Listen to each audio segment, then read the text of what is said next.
What's up, fam? Welcome back to Whoa, That's Good Wednesday. Hope everybody is having a great week. It is about to get better because we have an awesome guest today on the podcast. We have Heather Thompson Day. Let me just tell you a little bit about Heather. She has a podcast called Viral Jesus. She is an associate professor of communications at Andrews University. I mean, that is pretty cool right there. She also runs an online community called I'm That Wife, which her Instagram on that page is hilarious. I was reading through it today and I was like, I am that wife. And she is the author of 7 books, including her new book I have right here. I Will See You Tomorrow. Heather's incredible, and I'll just tell you how she got on this podcast, if not for all the reasons she should have already been on this podcast with her books and all the things that she does. But I actually happened to be on her podcast whenever I was promoting Who Are You Following? And as we were having the conversation, I was actually so impacted by her. And I said, you got to be on my podcast. And so here we are circling back to that moment. Heather, thanks for saying yes to being on this podcast. And seriously, you do so much good. And even just studying for this podcast was a joy to get to dive into all the things that you're doing. So well done and welcome. Thank you, Sadie. Happy to be here. Yes, you're awesome. Well, we have to start the podcast like I start every podcast, and that is asking you, what is the best piece of advice that you've ever been given? So this was deeply impactful to me. I was sitting in a class and my professor of religion said, when it comes to marriage, if you get that one aspect of your life right, everything else can go wrong and none of it will matter.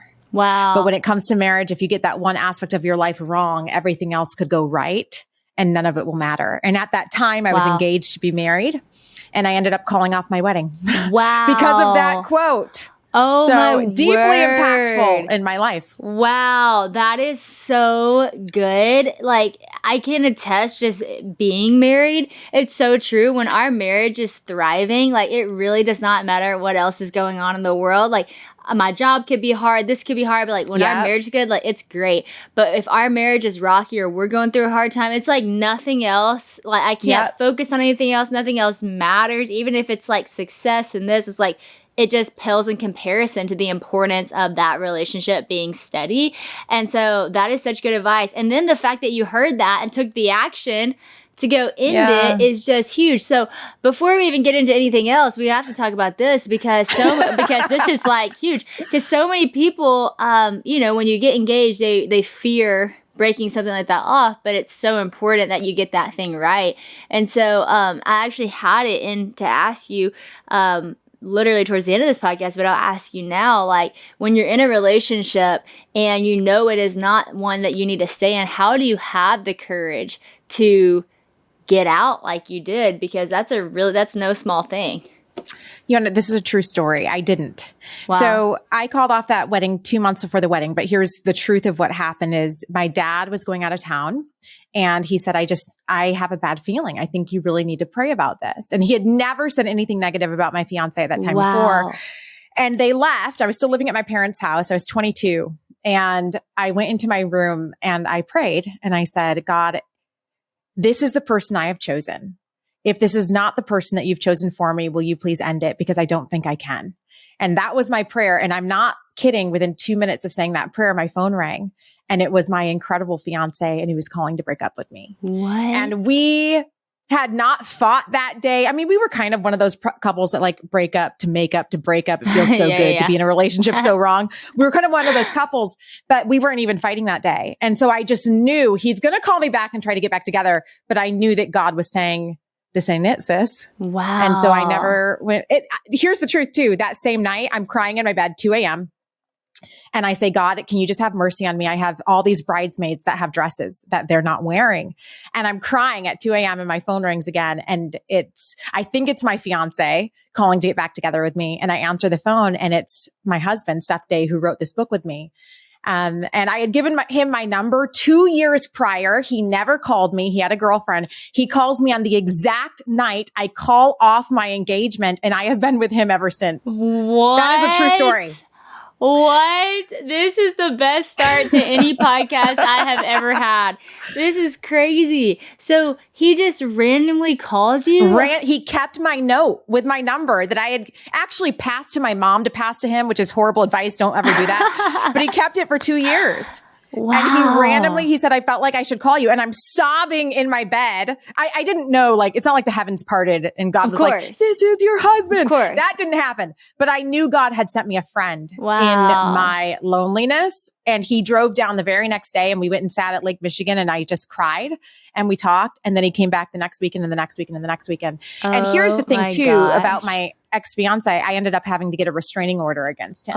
This particular situation, God absolutely, friend, does not always answer your prayers like that. But I do think in that situation, I think I could have been I was ignoring a lot of red flags. Yeah. And I think God had to intervene. Yeah. Else I might not be here today. Wow. And so he did. And I'm grateful. That is incredible. I mean, even just a lesson in pray the bold prayers, because I think so many of us, you said this before we got on the podcast and I'll just repeat it. You said so many people have bought this book and put it by their nightstand and they're scared to read it because it's a challenging message. And I think so many, in the same sense, so many people know they need to pray those prayers, but they're scared to pray them because if I pray it, then what if God does take away the fiance? But even if he does, look at what he had for your case, hours later. For some people, it's time later. But I think it's so cool that you were able to pray that prayer and just in that initial willingness to surrender to God kind of went before you and did the hard work. And I think sometimes God does do that. Not all the time. Sometimes God makes you go through it.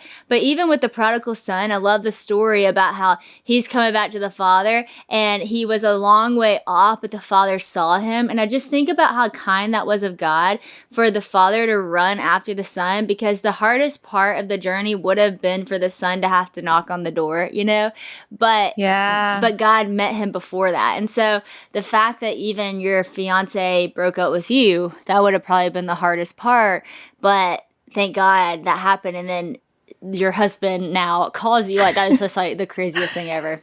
It is. But from that story, I really believe that God wants to be involved in every aspect of our lives. Yeah. And that's something I now sit with my students. I mean, I can't even tell you, thousands of students that I get to sit with now and say, like, God wants you to pray about this relationship and he will intervene. Wow.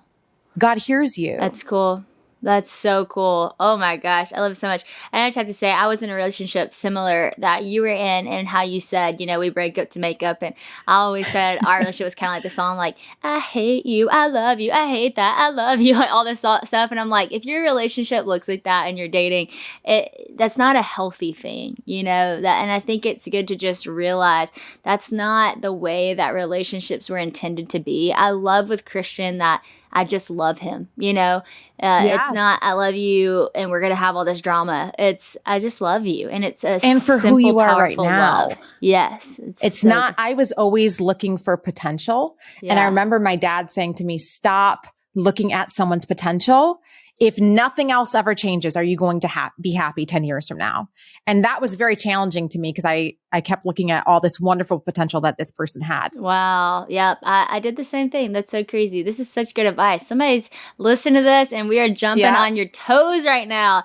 And it's okay. It's two sisters who have been there. So tell me about the process of writing this with your husband, because me and my husband are writing a book together right now. And it's been really awesome. It's been really sweet, but also challenging in some ways. I feel like in some ways when we sit down to write, it feels like marriage counseling, because you can't give advice that you haven't kind of lived through and walked through. And so it's been good though. But what was the process like for y'all writing this book? You know what? We are totally different personalities and totally different lived experiences. And so I was intending to write the book alone, and I've been studying communication for over a decade. And communication is the vehicle by which we experience relationship.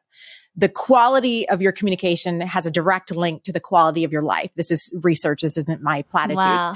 And so I was like, I have to tell people about how important their relationships are, because I think we're living in a culture that is very quick to block and mute. I think actually we're raising an entire generation, unfortunately, that has only heard I'm sorry and read it in a text message. Wow. What is the ramifications of that?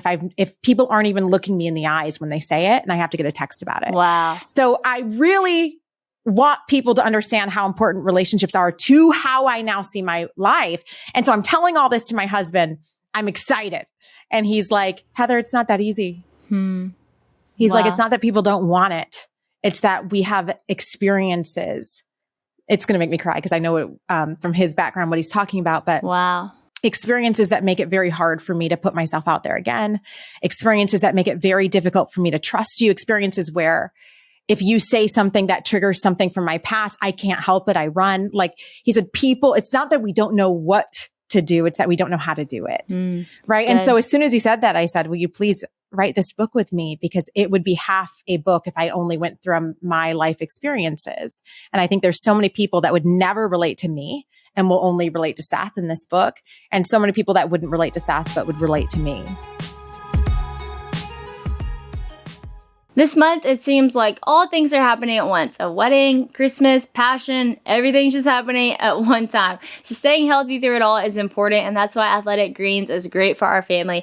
Athletic Greens is a health and wellness company that makes comprehensive daily nutrition really, really simple. AG1 by Athletic Greens is a superfood product that gives you the one thing with all the best things. And so our family is so thankful for it because no matter where we are on the go, we can have AG1 with us because they even have little packets to travel with. Christian and I both love staying active and both believe taking care of ourselves really matters, but we've never really loved taking a lot of vitamins or pills. It just doesn't really make me feel good, but it's a great reason why Athletic Greens makes it so easy because it's just one scoop of AG1 and you get 75 vitamins, minerals, and whole food source ingredients, including a multivitamin, multiminerals, probiotic, green superfood blend, and more, and all that in one convenient daily serving that fills your nutritional gaps in your diet because we all know we have so many nutritional gaps. So this is a great way to get all of it done in one scoop.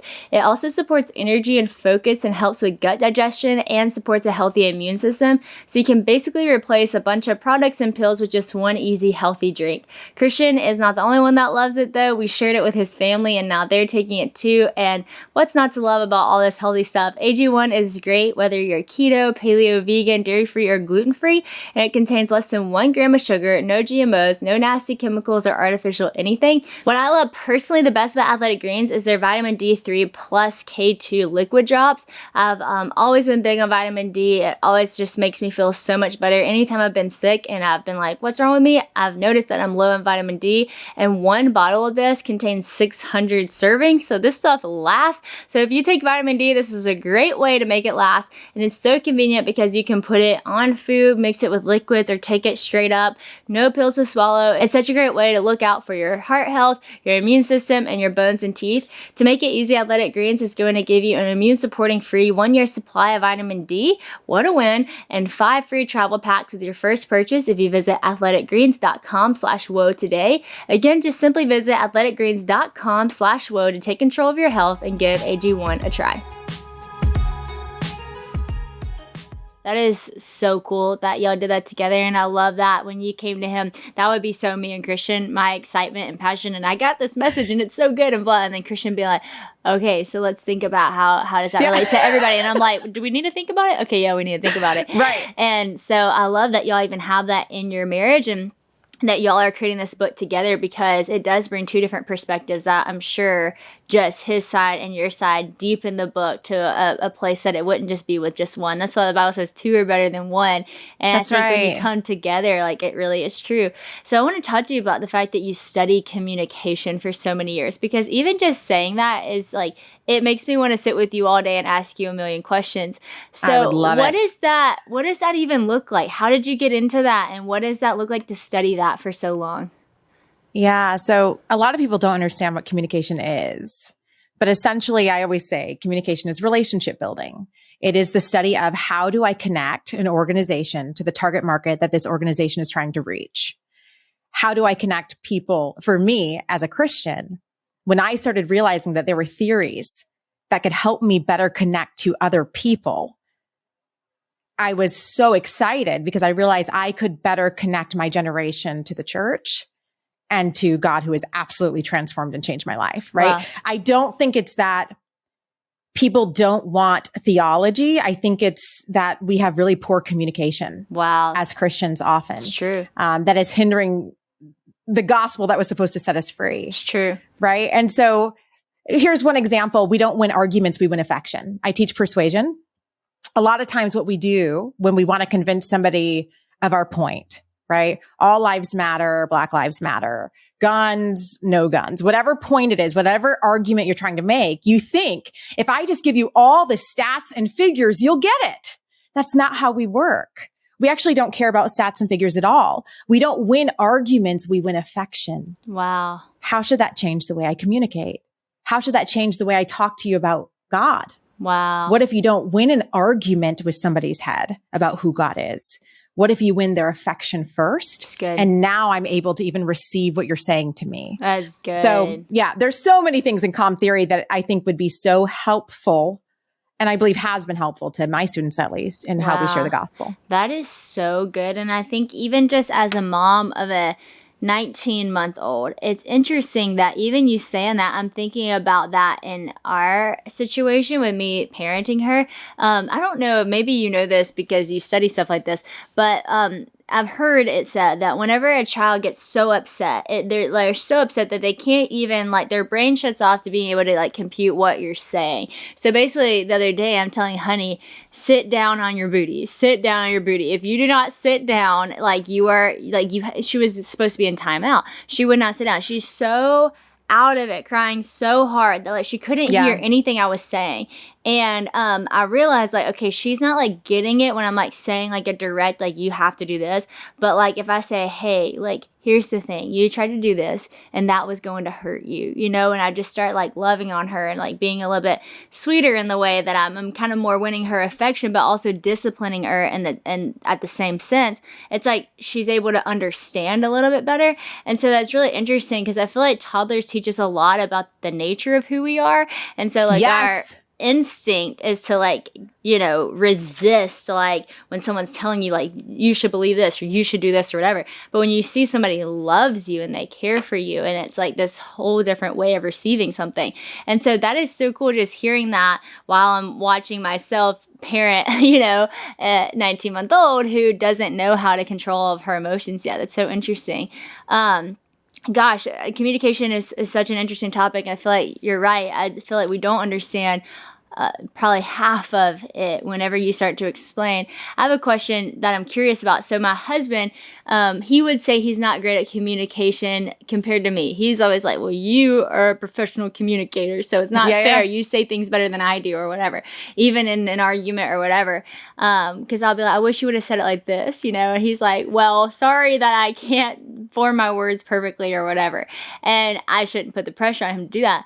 But do you think that, like, obviously some people are gifted in communication, but do you think that everyone can learn communication and grow in it, whether you're extrovert, introvert, whether you have this personality or that personality? Are there actual things that you can learn in, or do you think it's like, well, some people just are naturally that way? So the first day of class, what I have my students do is write their name using their opposite hand. And typically when they do that, it's very difficult. And they look at it and I'm like, show somebody. And it's like awkward. I'm embarrassed. This looks stupid, right? It actually makes me uncomfortable to show you that I wrote this. And I tell them, but if you were to go home every single day for the next 15 weeks and write for 20 minutes with that opposite hand, by the end of the semester, you would be ambidextrous. Wow. It's a learned behavior. We understand now through neuroscience that it's plasticity of the brain. You can teach an old dog new tricks. We all actually, the human brain is about 2 to 3 pounds. I'm filled with useless information, by the way. I love it. 3 to 4 pounds. It's the size of a softball. And yet it has the capacity to learn something new every second of every minute of every hour of every day for the next 300 million years. Wow. I tell my students, never say you can't. Wow. And just say, I'm not interested. That's so good. You know, that makes me think about, and I don't know if you want to talk about this, but I was on your Instagram. I was actually on your page with your best friend, and everything was just really funny. And I'm reading all these memes and gifs. And then I see a picture of you and your grandpa, and it's your wedding day. And I'm like, this is so cute. And it was just a different looking post in your feed. So I stopped and I couldn't stop reading it. And I was like, oh my gosh, like everybody in the world needs to see this post. It was so good. And it was along the lines of you can teach an old dog new tricks. And so do you want to share a little bit about that? Because I think that is one of the most impactful things I've read on the topic on social media. It was really cool. Yeah. So my grandfather did not go to my parents' wedding. I'm biracial. My mom is white. My dad is Black. And when my grandparents found out that my mom was in a relationship, my dad was in Broadway. That's how they met. He was in Jesus Christ Superstar. And she was his waitress, actually, before the show. And he gave her tickets. Anyway, they met. He goes back to New York City. They're dating kind of long distance. And so he'd been calling on the phone. And so my grandparents knew that she was talking to somebody from New York. When they found out he was Black, though, they told her, your stuff's on the sidewalk. Like, if you are absolutely not pursuing this relationship. And so she did. She left at 18 years old. She went, bought a one-way ticket and moved to New York City. Has been with my dad for, I don't know, over 30 years now at this point. But that same person who didn't go to my own parents, to his own daughter's wedding, walked me down the aisle in mine to my dad, who is a minister and married us. My grandfather was one of the greatest men I ever knew, carried my first book around in the back of his pants. I love that. And would literally, like, every time he went to the diner and have coffee with it, he'd pull it out and just be like, oh, my granddaughter wrote this book. I mean, just the greatest cheerleader of my life.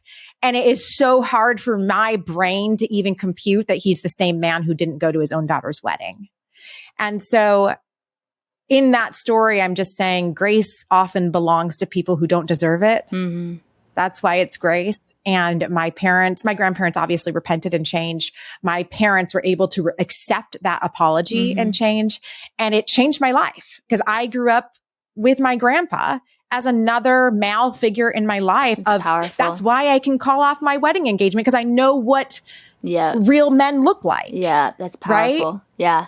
That is so powerful. When I read that, I was like, that is so powerful. Everybody needs to read this, because I love how, like, the forgiveness of your parents played such a huge part in that as well. And, like, one, his heart had to change, but then they had to forgive. And that was just so huge. And I know in the book you talk about forgiveness, and you talk about how, you know, some relationships aren't ideal, but you have to push through and be in relationship. And that's a lot of what the book is talking about. So we already talked about the relationships you need to get out of. And there's a time and a place to get out. But then there's also something to, having that forgiveness and resilience to stay to the next day.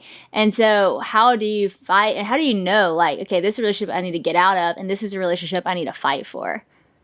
Yeah. So here's the story I tell in the beginning of the book. I had a friend, one of my best friends, actually. She sent me a screenshot of a conversation she was having with somebody, and she forgot to crop out what she had said right above. So she was trying to show me what the person responded, but I saw what she had said to preempt this conversation, and I was really offended that it seemed like she was almost digging for something negative about me. And I sent that screenshot to one of my best friends named Jewel, who I've known since third grade.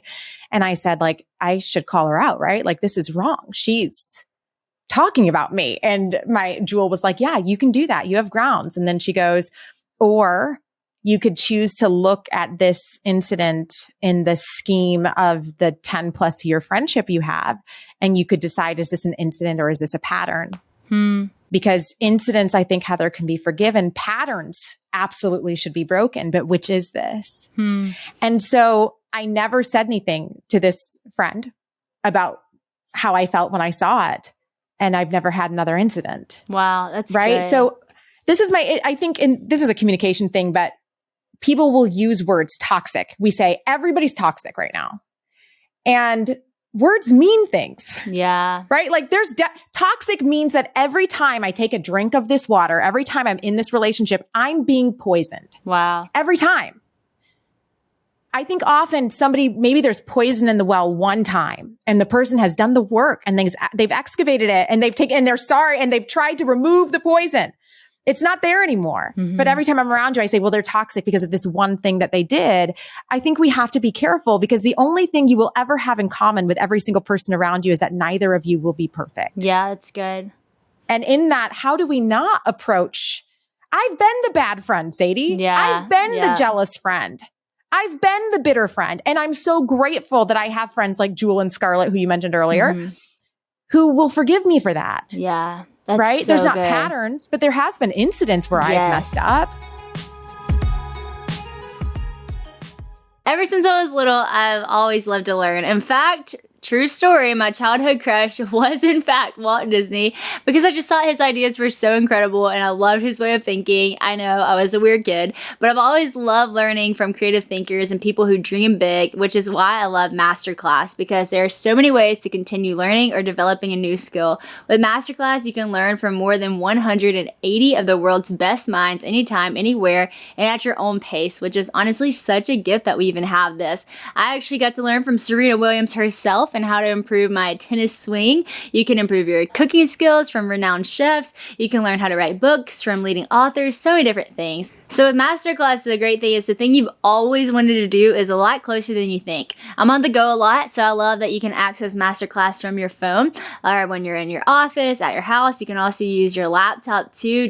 You can always learn new things no matter where you are. The classes are broken up in a way that I find super convenient because they really do engage your interest the whole time. Each class is split into individual video lessons, and most are around 10 minutes long. There are 11 different categories and hundreds of lessons, and you can watch on iOS, Android, desktop, Apple TV, Amazon Fire TV, and Roku. And an annual subscription starts at $180 a year, which is so great for all the classes that you're getting. We all know Christmas time is here, and this is one of the most special seasons, and sometimes it can be hard to think about what to get your dad for a gift. Well, I actually got my dad Masterclass one year, and my dad and I were just talking about how that was the best gift I've ever gotten him, because my other gifts are like the dumbest thing ever, like a fishing pole. And so Masterclass was a huge upgrade. I mean, there's just so many things you can do with Masterclass. It's pretty endless, the things that you can learn and the things that you can grow in. So I highly recommend you check it out. This holiday, you can give one annual membership and you can actually get one for free. So that is a huge deal. If you go to masterclass.com/whoa today, that's masterclass.com/whoa. Terms apply. You do not want to miss this great deal. You can gift one and get one. So go to Masterclass today. Gosh, that is so good. I love that concept, and it's actually fresh with me. Me and my friend just had an incident moment where I had the incident, and it was such a good conversation because we'd never had a hiccup before. Great friends, love her, she loves me, always trust each other's intention, never had any drama. And recently she felt like I wasn't,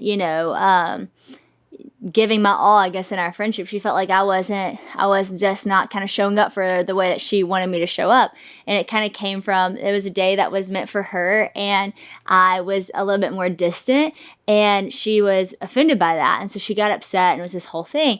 But I was telling her, I was actually, the truth is, and I was embarrassed to say, I was actually just having a lot of pregnancy pains, and I didn't want to say it to anybody. So I was just hiding in the back and more just taking some time for myself because I was just trying to feel better. But my lack of being in the room looked like I was just uninterested in her day, not celebrating her. But in reality, I just was having pregnancy pains. I was just in the back. But I didn't tell her that. I didn't say like, oh, I'm not really feeling well. I just sat in the back. And so anyways, a couple of days go by and she brings this up, and one of the things she said was, it was making me question our friendship. And I just said, friend, like, I hope that does not make you question our friendship. And I said, in all honesty, I just didn't feel good. And I should have said that to you, that I didn't feel good, but I don't want in the future for something that's an incident to like make you question like our whole friendship. And so of course I didn't say it like an incident because I didn't have the language for it till you shared that. But I think that that's so good because we've had no patterns of that in our relationship. Right. So what would make it go from one moment to questioning everything? And so I do think that sometimes like, because, maybe we don't have the language of incident and pattern because we haven't thought about that. Like one thing becomes like a dramatic thing or a big thing. Like you said, it's all toxic when it's really not. It could be one moment, and just choosing to trust the other person's intentions is so huge. And I think that's so good. I love how you talk about in the book how life is like done so much better whenever you do it as a team, and you use basketball as a reference, which I love basketball. And you talk about how like the bench is a gift. Like having a bench is like such a gift to go like be able to sit on the bench. And you know what hit me when I read that was I used to be embarrassed whenever I was benched. Like if my coach took me out and put me on the bench, I'd be like, like, why am I sitting here? Like, I need to go back out and play. But in reality, like, I needed to sit there and rest for a minute. I needed to catch my breath. I needed to get water. But I looked at it as an embarrassment and not as like an encouragement thing, as a time to rejuvenate myself. And I think in the same way, like sometimes we see that in life, like we think it's like an embarrassing thing to have to like ask for help or need someone else. When in reality, that's such a gift. And so, man, I love everything you wrote on the idea of becoming more together in friendship, which leads me to the fact that you and your best friend started a whole platform together. And I think that's super cool that you wrote a book with your husband, you have a platform with your best friend, and you surround yourself in relationship. What is the importance of that? Do you do that intentionally, or is it an overflow of who you are? I think it's an overflow. And I recognize I'm really lucky. I mean, I still have my best friend from third grade. I just talked to her on the phone for like 2 hours Saturday night. I have known Scarlett. I actually dated her brother. That's how we met when I was 15. No way. Him and I broke up, and I almost felt bad for him at the wedding because it's like, I've been here. He was probably like, we broke up, get out of my life. And I'm still here with his sister as her maid of honor. We've been best friends since I was 15 years old. So and then my sister, I have a lot of friends that I've had for many, many years. And that's the point, right? Is you don't get to have relationships that span decades without forgiving incidents. It's not possible. That's the reality of long-term relationship. Mm-hmm. It's good. That's true, man. That's so good. I want to bring up one topic that you write about. I wrote it down so I wouldn't forget it. Oh, you and Seth talk about weak ties and casual connections and how they can be just as important as strong ties. Talk to me about that idea. Yeah. So this one also is one that I've gotten some pushback on where people are like, what? But I find it to be very freeing because one of the number one things my students say to me, because I do this blog with my best friend, is they say, I want my Scarlett. I want my best friend. I don't have a best friend. And what I tell them is the value is in relationship. Human beings are wired to exist in relationship. So how do you start prioritizing what relationships you do have instead of looking for the one that perhaps you're missing? That's good. Right. And so we know, from research, this isn't new, but for some reason, when I call it weak ties, people are like, what do you mean it is quantity over quality? Well, we've known for years that people who are a part of church are healthier and happier and have longer lives. We've known that. People that do CrossFit, people that are part of dance team or community choir or bowling leagues, you have a healthier, happier life. And what that is weak tie networks. Mm-hmm. I tell my students, if you walk from the cafeteria to my class across campus and 3 different people say hi to you, even if they're not your best friends, but they say hi, you automatically feel safer and like you belong on this campus. Yeah. And the good thing of that, Sadie, is we have to stop thinking that our lives don't matter and don't make a massive impact in the people that we're interacting with. It's good. When I go to my diner, this is absolutely true. When I go to my diner in my small town, her name is Shirley, the waitress there. I love it. And Shirley says, Heather, you haven't been here all week. I feel seen. Wow. And I feel like I belong. Yep. Shirley, I pay her to be nice to me, right? But she knows my name. It makes me feel like I belong. And I keep coming back. It's good. How do we recognize just the power of social presence? Wow.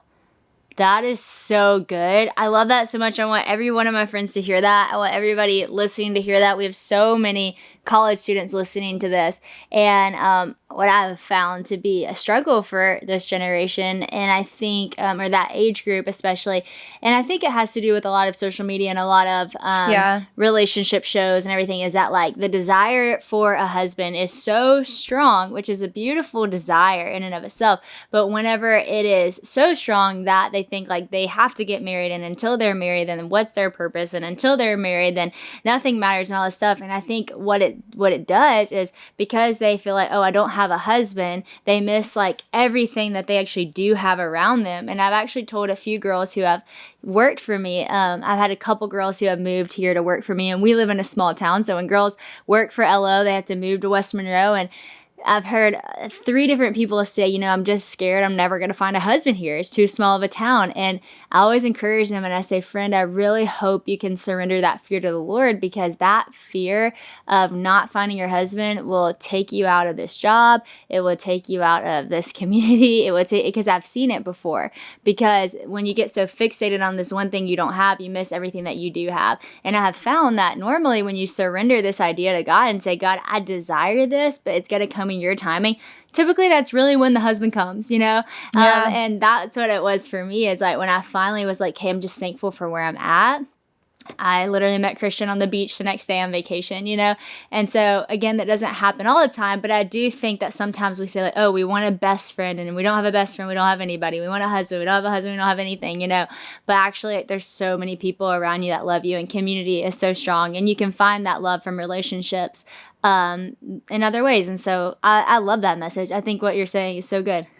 Can I tag on what you just said? Because one of the things I put in this book, and I intentionally put it in because of the exact conversation you're bringing up, is biologically, we process romantic love and friendship love and familial love all the same way. Really? So it is only like the hallmark romance industry that makes you believe that if you don't have romantic love, you've never experienced love at all. That's not true. Wow. Biologically, the hormones that come in love are processed in your body the exact same way. So you can have a very fulfilling, loving life, Christian, in community. Wow.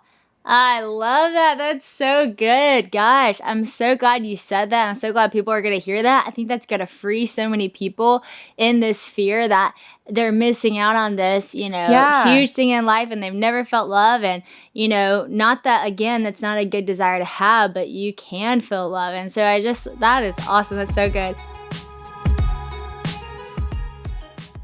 Anyone who has set foot in my house or office knows the importance of photos to me. I have pictures everywhere.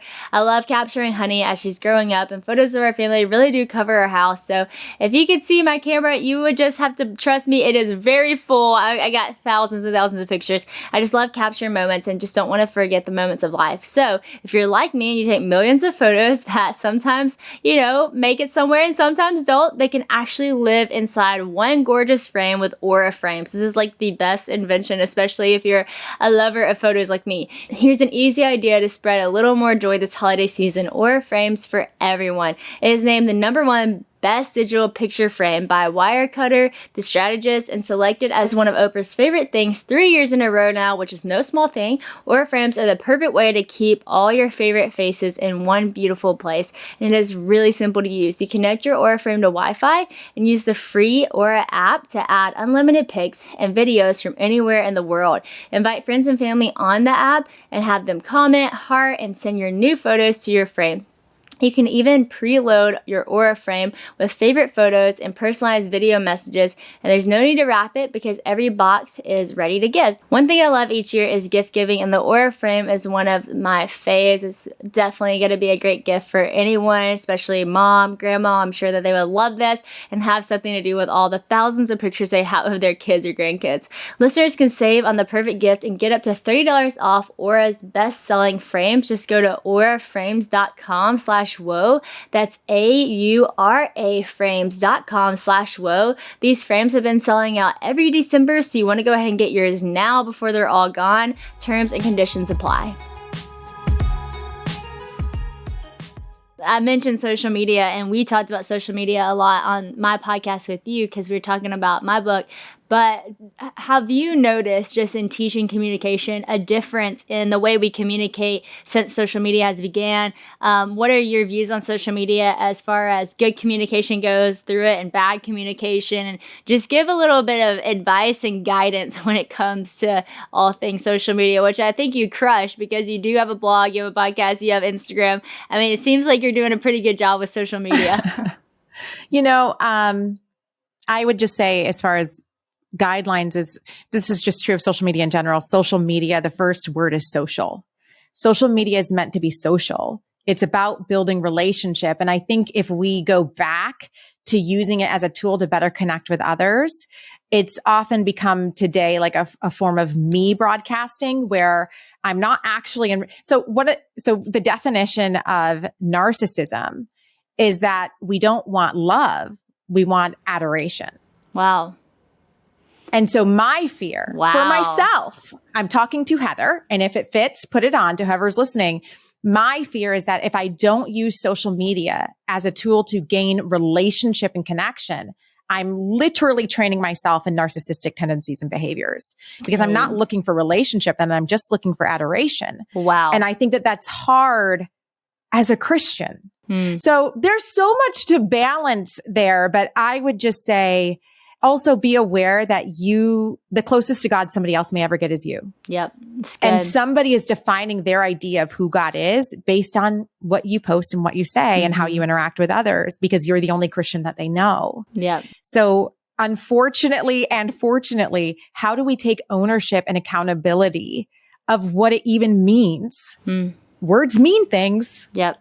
What does it even mean to say, I'm a Christian? It's good. And how do we actually truly, Ephesians 4, Paul says, I urge you to live a calling worthy of the calling you have been called. And what does that look like? He says, in all humility. It's good.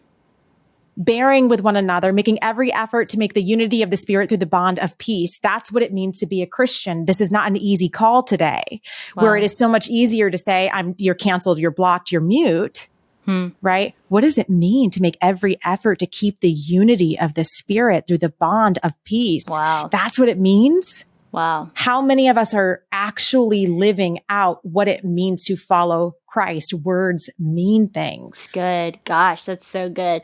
I have never thought about that when it comes to gaining love or admiration, in the sense of you're literally training yourself in narcissism. That is such a convicting way of looking at it, and so true. And man, that's why I always try, even when people say, are you famous or whatever, I always say famous to some, not to others, or they call them fans and I call them friends. And, I'm just like, don't put that on me, because that makes me not feel human. I want to feel human. Like, you're not a fan, you are a friend. Like, you are, it doesn't, famous, what does that even mean? Like, you just know me and I hope to know you. You just have a way more of a head start on knowing stuff about me, but I'll start right now.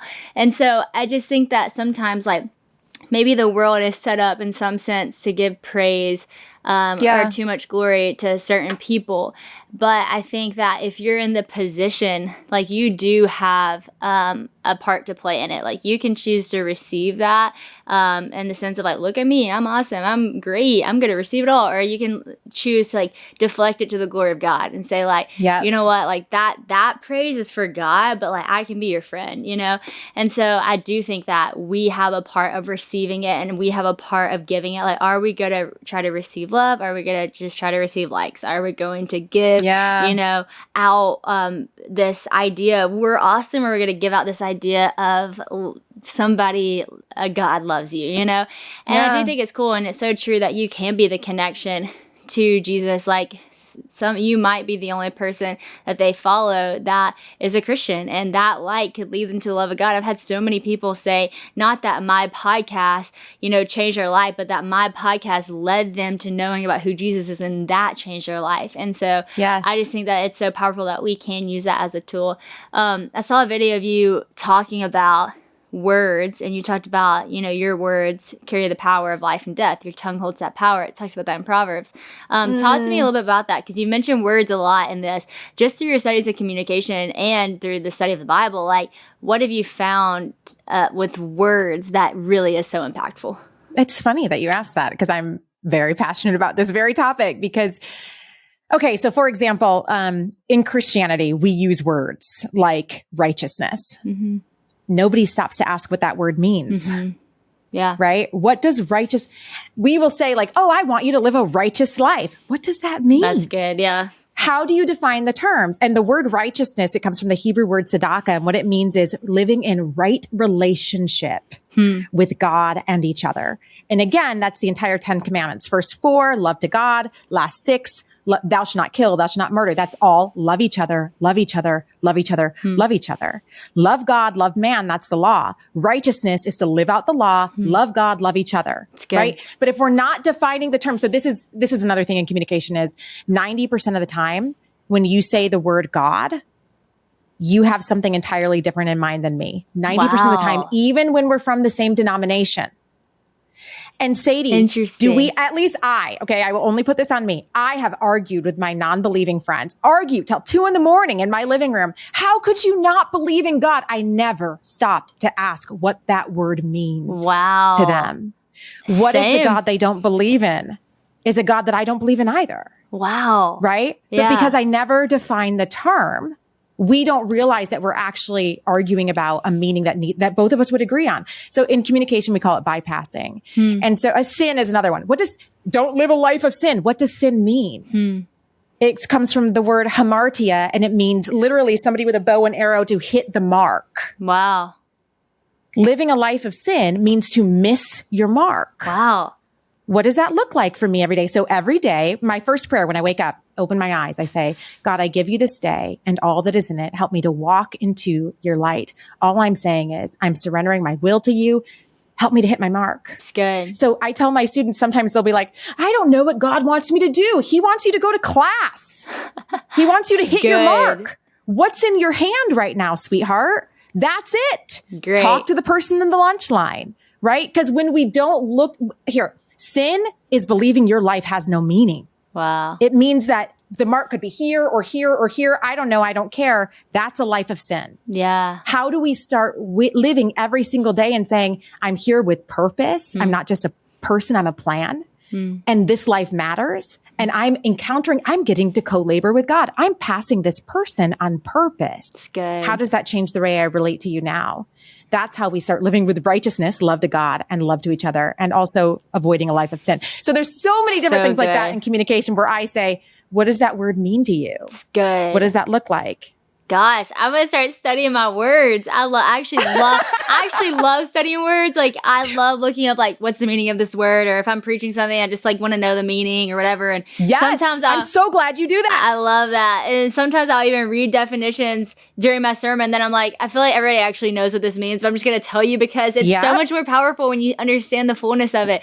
And so I'm a word geek too. So I love hearing this. And, like, even you saying that, I didn't know that sin was to miss the mark. And honestly, like that is such a good way of saying it. I love how you said when people ask you, like, what does God want me to do? It's like, he wants you to hit the mark. Like, I love that. Like, go to class, show up, do your thing. It's because so we small. think God wants us to do these big things. And like, no, God's just asking you to like hit the mark. That is so good. Gosh, I love this conversation so much.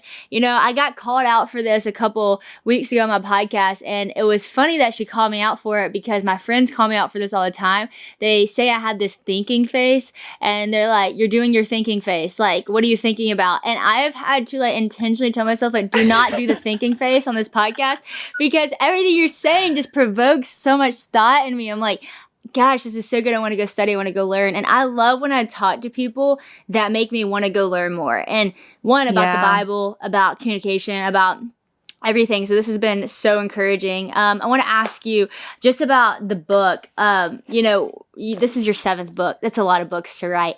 And it is. Sometimes, you know, even to think about writing one book is intimidating, but to write 7 is very intimidating. But I love that God just continues to give you a message. To start writing this 7th book, what was it about the book that you were like, this is what I feel like people need to hear, and this is why I'm writing another book right now? I mean, maybe it's just as simple as look at the title, look at the message, but was there something in you that you're like, no, people really need to hear this? Yeah, I was watching Save the Last Dance, the Michael Jordan documentary. That's where the title came from. Good. So before the Bulls became the Bulls, they're playing against, or they finally make it to the playoffs. They're playing Orlando Magic and they lose. And there's this scene in Save the Dance. What is it? The Last Dance. The Last Dance. Not Save the Last Dance. That's that old movie. No, The Last Dance with Michael Jordan. Everybody's walking off the court because it's the end of the season and they lost. Go home. And the trainer turns to Michael Jordan and says, hey, just let me know when I'll see you. Meaning like, let me know what month you want to come back to start training. And Jordan turns to him and says, I'll see you tomorrow. It's good. And so I was thinking, man, cool. The reason Michael Jordan is because when everybody else went home, he didn't see it as a finite game. Yeah. He saw it as an infinite season. Wow. Where you keep coming back. And I lost this game, but there's next season. Yeah. Right. And so I was thinking, man, what if we lived our lives that way? Wow. That is so good. I love that so much. I just read a quote from Michael Jordan recently. It was talking about all the shots he missed and all oh my gosh, it's so good. He was talking about all the times, like 26 times the game shot was on him and 26 times he failed, and all these different things. And he said, but it's because of how much I've failed that's made me succeed. And I was like, that is so good. And it's so true. Like showing up tomorrow, it takes courage to do that. It takes humility to do that sometimes when you have a day of loss. But showing up tomorrow is really what gets you to even the next day and the next season and the next thing and stronger. And I can say that, like, it's so weird how life is. And I think this is why I love that verse. Like, your mercies are new every morning, because one day can truly be like a terrible day. But like, if you hang on to tomorrow, there is so much hope for tomorrow. And I was just telling a friend that recently because they're just going through a lot, and it just seems like the future's far. You know what I mean? Like the future of getting out of what they're in. And I said, I know it doesn't seem like there's a way out of this, but like there truly is hope for tomorrow. Like just hang on. Like, and especially a person of prayer, like you never know how God's going to intervene tomorrow. Just like your story, you didn't know that God was going to intervene hours later with Seth calling you, like, what? Yes. And so I just love that you just, I heard it so one time, like the scariest place to be is like in a place without hope. Like, and it's so true. Like just always hanging on that hope. And this book is filled with that and just ways to actually get you there. So well done. I love it. Last question I want to ask you is, you have a podcast, Viral Jesus. Where'd the title come from that? What's your heartbeat behind that? Because I think it's just such a great concept. Yeah. So some of it just came from, I ended up going viral like 13 times in a single year. I went in 1 year from 1,000 or 800 followers to like 60,000 on my Twitter. And I was like, how do we make Jesus go viral? Like, how do I use this? How do I use this new platform that I have all of a sudden to share the gospel that has literally transformed my entire life down to the person that I am married to, right? And so we just try to train Christians on how to make Jesus go viral, how to live out your faith, because words mean things. I love it so much. Well, you're such a huge inspiration. I'm sure everyone listening has learned so much. I've learned so much sitting here at this end of the table, and just so thankful for your ministry, who you are, how well-spoken you are. And thanks. I mean, I feel like being your student would be the greatest thing, because you're such a good teacher. And so thank you for teaching us today. Like I said, if you are following her, if you're not following her, go check out all of her things. She has Heather Thompson Day Instagram. She has, I'm just going to read it so I don't miss anything. I'm That Wife, which is an online community and an Instagram account. Like I said, it's very funny. Viral Jesus, and a new book out called I'll See You Tomorrow with her husband. And so thank you for all that you do. Super inspired by you. And thank you for being on the podcast. My honor. Thanks for having me.